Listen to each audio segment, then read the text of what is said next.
Assalaamu calaykum ku soo dhowaada xalqadda tobnaad ee taxanaha Falastiin iibintii dhulka Falastiin. Sida aan hore u soo sheegnay, Yuhuuddu waxay ku guuleysteen in badiba dalalka adduunka ay ka dhaadhiciyaan iyagoo adeegsanaya dacayad dhalanteed ah in Falastiiniyiintu iska iibiyeen dhulkoodii Falastiin. Sidaa daraaddeedna aysan xaq u lahayn inay codsadaan helidda dhulkii ay iska iibiyeen. Ma xaqiiqba in Falastiiniyiintu iibiyeen dhulkoodii? Yuhuuddu waxay ku eedeeyaan Falastiiniyiinta inay banneeyeen dhulkoodii hooyo intii lagu guda jiray dagaalkii 1948 iyagoo raalli ka ah oo ka jawaabayay dalabkii Carabta. Waxay Yuhuuddu sheegaan in Falastiiniyiintu ka codsadeen inay dhulka sii joogaan. Si loo beeniyo sheegashooyinkaas Yuhuudda, waa in aan isdul taagnaa qodobadan soo socda. Marka hore, yaa u diidaya dadka rayidka ah xuquuqdooda ah inay si dabiici ah uga qaxaan guryahooda haddii dagaal jiro, gaar ahaan marka ay jirto bulsho gaar loo beegsanayo, iyagoo raadinaya dhul nabadgelyo ah oo ay ku nagaadaan inta dagaalku ka dhammaanayo, si marka dagaalku dhammaado ay ugu noqdaan dhulkoodii hooyo. Marka xigta, ka soo qaad in dadka degan dal kasta ay ka qaxaan guryahooda marka laga hadlayo dagaalka. Taasi miyay u diidaysaa xaqa ay ugu laaban karaan guryahooda marka dagaalku dhammaado? Maxaa markaa Boosniyiinta, Afgaanistaaniyiinta, Jejniyiinta iyo kuwa kaleba loogu oggolaaday inay ku noqdaan dhulkooda, halka Falastiiniyiinta laga mamnuucay inay sidaas oo kale sameeyaan? Maxay bulshada caalamku ugu khasabtaa dowladaha ka jira waddamadaas inay u oggolaadaan qaxootiga inay dib ugu laabtaan dhulalkoodii, halka Israa'iil aysan ku khasbanayn inay raacdo tallaabooyinkan?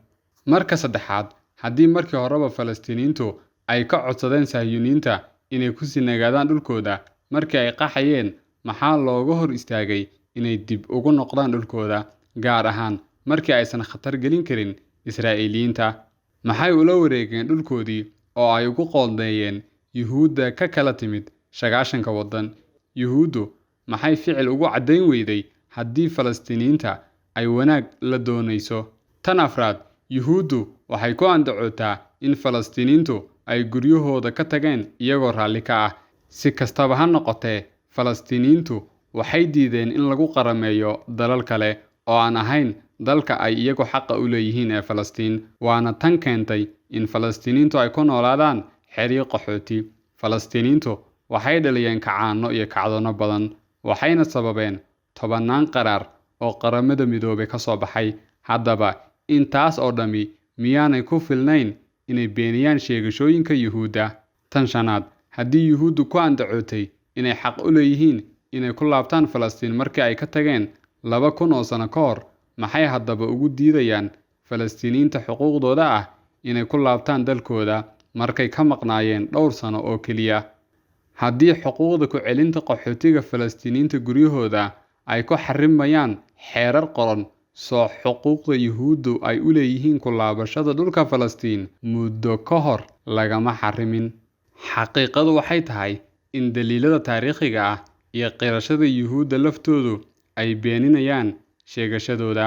Sannadkii 1961, suxufigii reer Ireland ee Erskine Childress wuxuu ku bixiyay dhowr bilood raadinta sababta dhabta ah ee soo galootiga Falastiiniyiinta.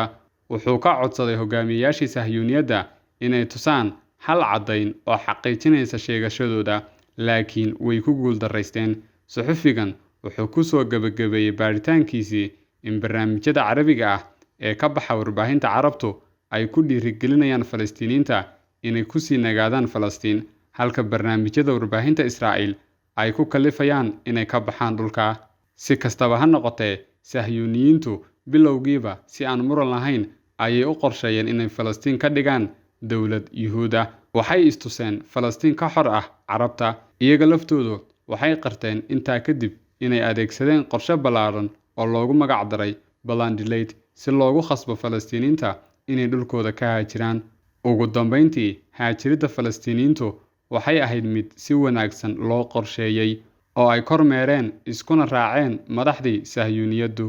Haddaba, Falastiiniyiintu miyay dhulkoodii ka iibiyeen Yuhuudda? Si looga jawaabo su'aashan, xaqiiqooyinka taariikheed qaarkood waa in la muujiyo.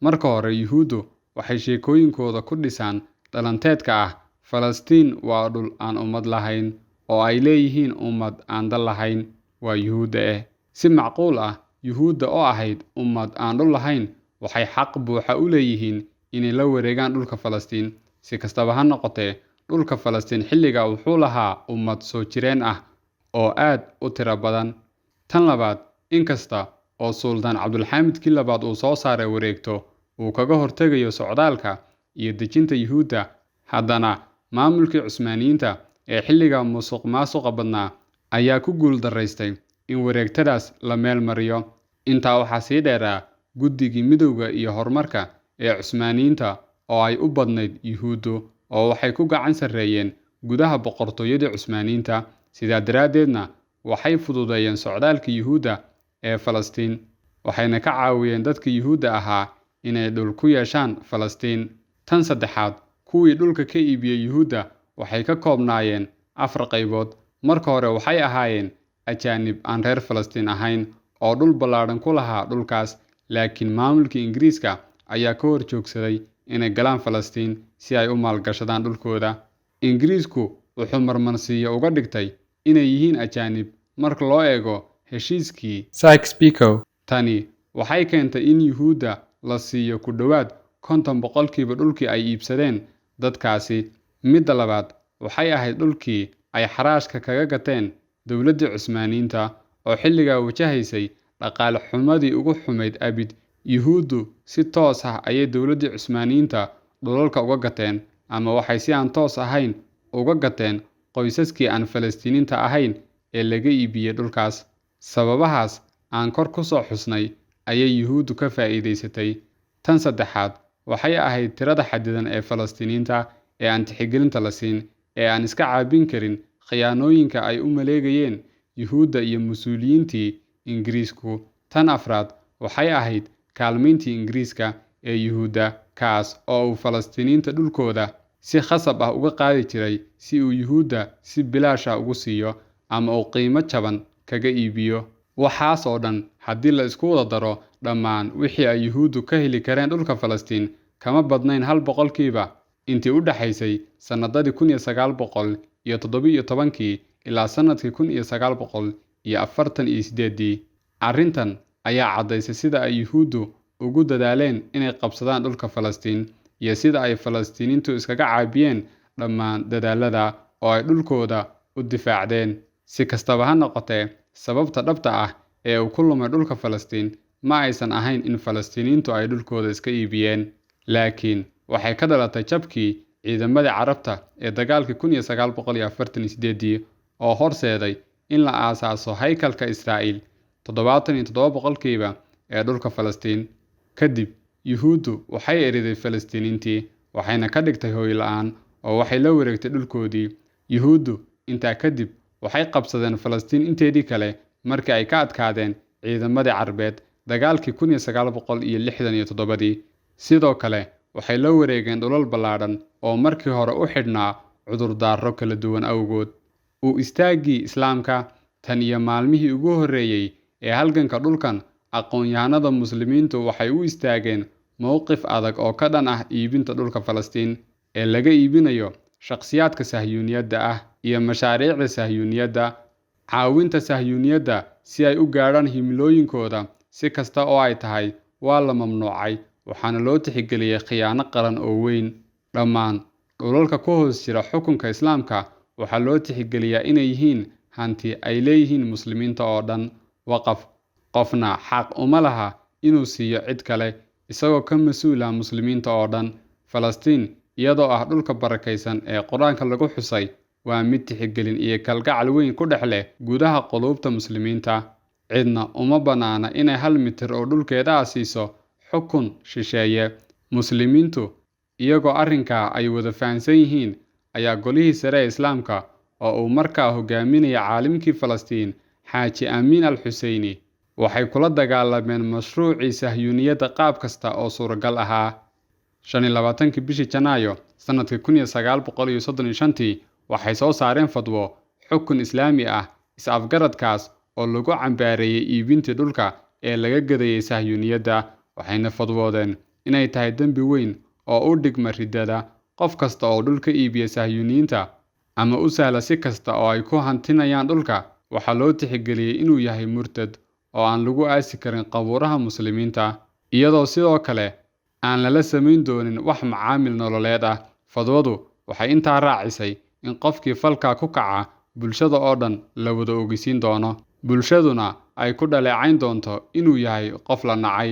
Fadwadan kadib, aqoon-yahanada dunida Islaamku waxay soo saareen fadwooyin taa la mid ahaa oo ay ku taageerayeen fadwada hore, sidaas ayayna ku noqotay mid waajib ku ah muslimiinta oo dhan. Sharciga dembiyada Falastiiniyiinta ee ay ku dhaqmaan maamulka qaranka Falastiin ayaa raacay xukunkan, wuxuuna ku soo rogay ciqaab dil ah dhammaan dadka iibiya ama fududaynaya iibinta dhulalka ee laga gadaya Sahyuuniyiinta. Nabad Israa'iil lala galaana waxaa loo tixgeliyey isla heerka, yacni dil. Oggolaanshaha Israa'iil jiritaankeeda waxay ka dhigan tahay sharciyeynta xukunkeeda 77% ee dhulka muslimiinta Falastiiniyiinta, taas oo aan sinaba lagu aqbali karin haba yaraatee.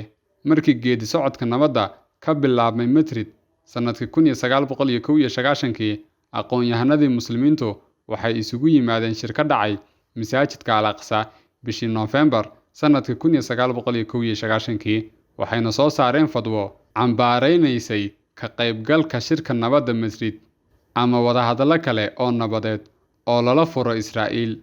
Falalka noocan oo kale ah waa sharci darro xaaraam 10 arrimood dartood, waxaana ka mid ahaa in tani ay horseedi doonto in la aqbalo xuquuqda Israa'iil ay u leedahay inay dal ahaato.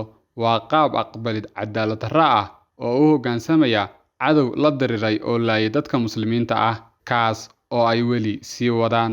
Sidoo kale waa joojinta jihaadka, taas oo ah hawl u taalla oo waajib ku ah muslimiinta oo dhan ilaa maalinta qiyaamaha, oo ay muslimiintu ku awoodi doonaan inay ku soo ceshadaan dhulalkoodii lumay.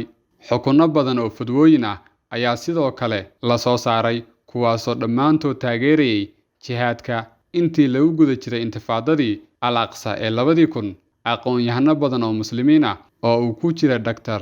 Yuusuf Al-Qaradawi oo caan ah ayaa dib u sugay mowqifka Islaamka ee ku aadan la macaamilka Sahyuuniyadda.